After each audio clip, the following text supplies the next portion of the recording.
তো নমস্কার বন্ধুরা, আজকের যে ভিডিওটি হচ্ছে খুবই গুরুত্বপূর্ণ ভিডিও। যে ভিডিওটি হচ্ছে যে চুক্তিভিত্তিক কর্মচারী বা সরকারি কর্মচারী যাদের বেতন বৃদ্ধি নিয়ে বা ডিএ বৃদ্ধি নিয়ে আজকের ভিডিওটি। তো ভিডিওটি যদি ভালো লাগে তো স্বপন টেক গুরু ইউটিউব চ্যানেলকে লাইক, শেয়ার, কমেন্ট এবং সাবস্ক্রাইব করতে ভুলবেন না। আর বন্ধুদের মাঝে শেয়ার করবেন। এরকম সবার প্রথমে লেটেস্ট খবর পাওয়ার জন্য আমার ফেসবুক পেজটিকে ফলো করতে ভুলবেন না। আর ভিডিওর নোটিফিকেশানটি অল করে রাখবেন সবার প্রথমে ভিডিওর নোটিফিকেশান পাওয়ার জন্য। তো চলুন এবার আপনাদেরকে দেখিয়ে দিই তো কাদের কাদের বেতন বৃদ্ধি হয়েছে।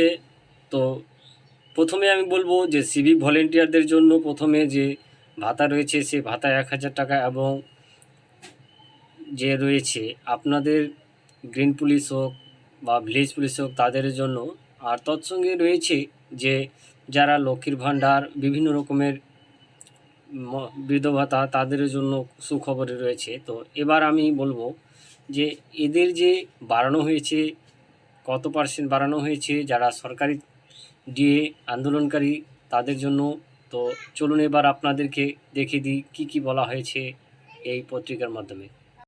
অবশেষে সরকারি কর্মী ও পেনশনভোগীদের বকেয়া সমস্ত ডিএ মিটিয়ে ঘোষণার সঙ্গে বেতন বৃদ্ধি।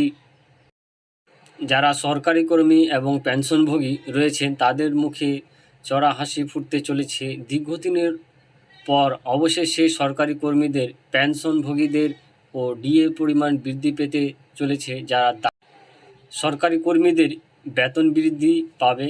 যারা সরকারি কর্মী রয়েছে তাদের জন্য দীর্ঘদিনের সরকারি কর্মীদের ও পেনশনভোগীদের ডিএর পরিমাণ বৃদ্ধি চলেছে।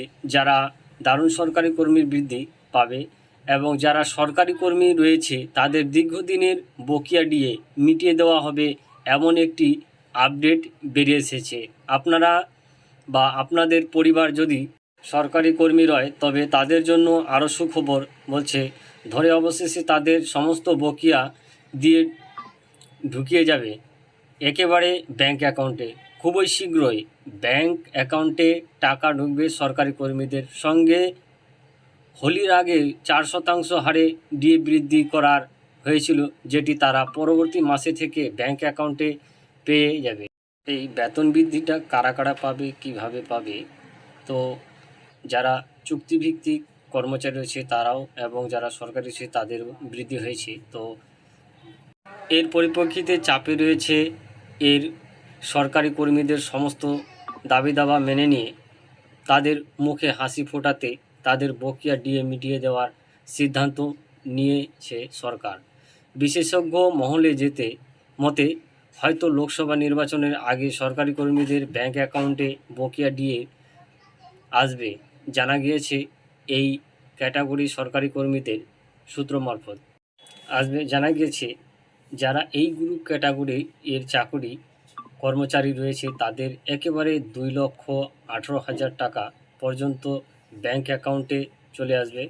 তবে জানা গিয়েছে এই মাসে 31 মার্চ ব্যাংক বন্ধ থাকায় 30 মার্চ ব্যাংক অ্যাকাউন্টে টাকা ঢুকে যাবে বলে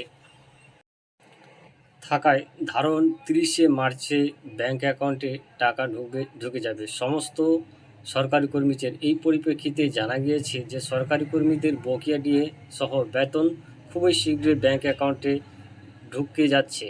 তো দেখা হচ্ছে যে সামনেই রয়েছে লোকসভা নির্বাচন, তাই কেন্দ্র সরকার যেমন চাপে রয়েছে ঠিক তেমনই রাজ্য সরকারও কিছুটা চাপে রয়েছে। এর পরিপ্রেক্ষিতে সরকারি কর্মীদের সমস্ত দাবি দাবা মেনে নিয়েই তাদের মুখে হাসি ফোটাতে চলেছে। তো এই ছিল আজকের ছোট্ট আপডেট। তো আপডেটটি যদি ভালো লাগে তো স্বপন টেক গুরু ইউটিউব চ্যানেলকে লাইক, শেয়ার, কমেন্ট এবং সাবস্ক্রাইব করবেন। আর বন্ধুদের মাঝে শেয়ার করবেন এবং কমেন্ট করবেন তে ভুলবেন না। আমার ভিডিও ডেসক্রিপশনে